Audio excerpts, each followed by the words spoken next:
สวัสดีครับวันนี้เรามาคุยกันเรื่องที่หลายคนอาจจะเคยคิดหรือเคยเจอมากับตัวคือความพยายามอยากกลับไปคืนดีกับแฟนเก่าสวัสดีค่ะใช่ค่ะเป็นเรื่องที่ค่อนข้างละเอียดอ่อนนะคะครับข้อมูลที่เราจะคุยกันวันนี้มาจากชุดข้อความที่เราได้รับมาซึ่ง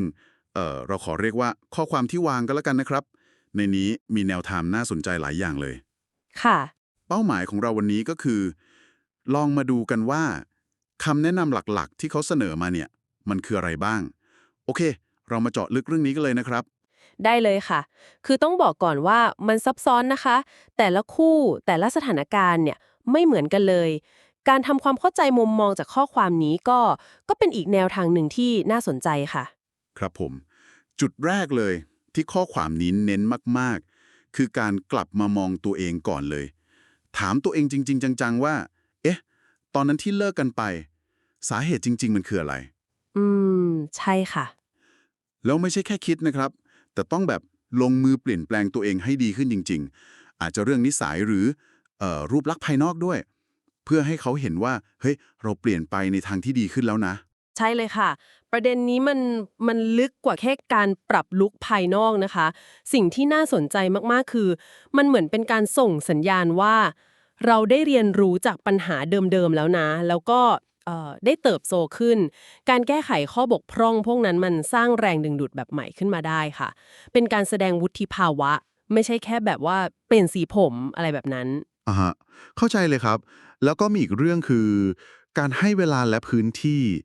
อันนี้ข้อความก็แนะนำว่าอย่าเพิ่งรีบร้อนติดต่อไปบ่อยๆ หรือไปตื้อเขา อื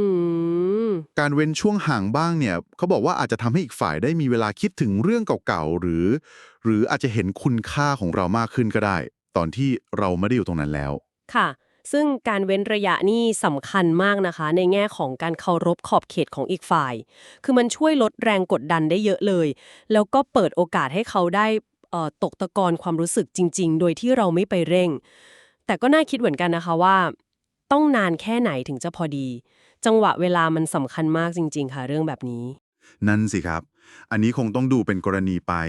หาจุดสมดุลยากเหมือนกันนะฮะถัดมาข้อความเสนอแนวคิดเรื่องการกลับไปสร้างความสัมพันธ์แบบเพื่อนก่อน อ๋อค่ะ เพื่อลดกำแพงลงสร้างความสบายใจแล้วค่อยๆทำให้เขาเห็นมุมดีๆของเราอีกครั้งแบบไม่ใช่ในฐานะแฟนเก่าที่แบบจะกลับไปอย่างเดียวเลยอ่ะค่ะ ถ้ามองในเชิงจิตวิทยานะคะ การเป็นเพื่อนกันก่อน มันเหมือนการลดความคาดหวังลงไปเยอะเลย คือไม่กดดันว่าต้องกลับมาเป็นเหมือนเดิมทันที มันเป็นการค่อยๆสร้างความไว้วางใจกันใหม่บนพื้นฐานที่อาจจะมั่นคงกว่าเดิมด้วยซ้ำเพราะมันเริ่มจากความเข้าใจไม่ใช่แค่ความต้องการอย่างเดียวจริงครับแล้วก็มีข้อควรระวังด้วยนะข้อความนี้บอกชัดเลยว่าอย่าอย่าใช้วิธีเรียกร้องความสงสารหรือไปอ้อนวอนขอคืนดี ใช่ค่ะอันนี้สำคัญมาก เพราะเขาบอกว่ามันอาจจะยิ่งทำให้อีกฝ่ายรู้สึกอึดอัดแล้วก็แบบอยากหนีไปไกลกว่าเดิมอีกควรเน้นความเข้าใจความจริงใจมากกว่า รู้สงสารเยอะเลยค่ะจริงโอเคจุดนี้น่าสนใจครับคือการแสดงออกว่าเรายังรักยังแคร์อยู่แหละแต่ต้องมีขอบเขตๆใช่ค่ะ ไม่ใช่ไปทุ่มเทหรือแสดงออกแบบกดดันเกินไปทำให้เขารู้สึกว่าเราควบคุมอารมณ์ตัวเองได้นะมีความเป็นผู้ใหญ่พอสมดุลตรงนี้สำคัญมากจริงๆค่ะ การแสดงความรู้สึกอย่างเหมาะสมโดยที่ไม่ล้ำเส้นเนี่ยมันบ่งบอกถึงความเข้าใจในความสัมพันธ์นะคะ มันแสดงให้เห็นว่าถ้าสมมติได้กลับมาคบกัน เราจะสามารถจัดการกับเรื่องอารมณ์ต่างๆได้ดีขึ้น ไม่ใช่อารมณ์นำเหตุผลเหมือนเดิม ครับผมและข้อสุดท้ายซึ่งผมว่าอันนี้น่าสนใจมากคือการใช้ชีวิตของเราให้ดีทำให้ตัวเองมีความสุขมีเป้าหมายแม้จะไม่มีเขาอยู่ข้างๆแล้วก็ตาม ค่ะ ข้อความนี้บอกว่าการที่เราดูมีความสุขกับชีวิตตัวเองได้เนี่ยมันจะทำให้อีกฝ่ายเห็นคุณค่าในตัวเรามากขึ้นเออก็แปลกดีเหมือนกันนะครับอาจจะฟังดูย้อนแย้งนิดหน่อยนะคะ แต่ว่าการที่เรามุ่งเน้นไปที่ความสุขความเป็นอยู่ที่ดีของตัวเองได้จริงๆเนี่ยมันกลับส่งผลดีต่อความน่าดึงดูดของเราเพราะมันแสดงถึงความเข้มแข็งความเป็นอิสระ แล้วก็การที่เราไม่ได้เอาความสุขทั้งหมดในชีวิตไปผูกไว้กับคนคนเดียวสรุปแล้วนะครับแก่นหลักๆที่เราคุยกันมาจากข้อความชุดนี้เนี่ยดูเหมือนจะเน้นไปที่การพัฒนาตัวเองเป็นหลักเลยนะครับใช่เลยค่ะทั้งการแก้ไขข้อบกพร่องการรู้จักเว้นระยะการเคารพขอบเขตการแสดงวุฒิภาวะแล้วก็การมีความสุขได้ด้วยตัวเองจริงๆ อืม ม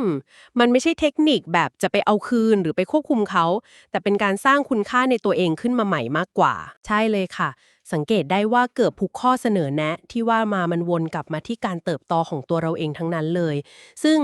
ไม่ว่าความพยายามครั้งนี้จะสำเร็จหรือไม่ก็ตามนะคะ การพัฒนาตัวเองก็เป็นสิ่งที่มีประโยชน์เสมอ เป็นกำไรชีวิตอยู่แล้วค่ะ ขอฝากคำถามทิ้งท้ายไว้ให้ลองคิดตามกันดูนะคะ นอกเหนือจากบริบทของการอยากคืนดีแล้วเนี่ย การที่เราหันมาโฟกัสที่การเติบโตในด้านต่างๆที่เราคุยกันมา ทั้งการเข้าใจตัวเอง การจัดการอารมณ์ การสร้างความสุขให้ตัวเอง มันจะเป็นประโยชน์ต่อชีวิตหลังจบความสัมพันธ์ ไม่ว่าจะเป็นความสัมพันธ์รูปแบบไหน ได้อย่างไรบ้างคะ โอ้โห เป็นมุมมองที่ชวนให้คิดต่อยอดได้ดีมากๆเลยครับ ขอบคุณสำหรับข้อมูลเชิงลึกจากเอกสารที่เราได้สำรวจกันในวันนี้มากครับ ยินดีค่ะ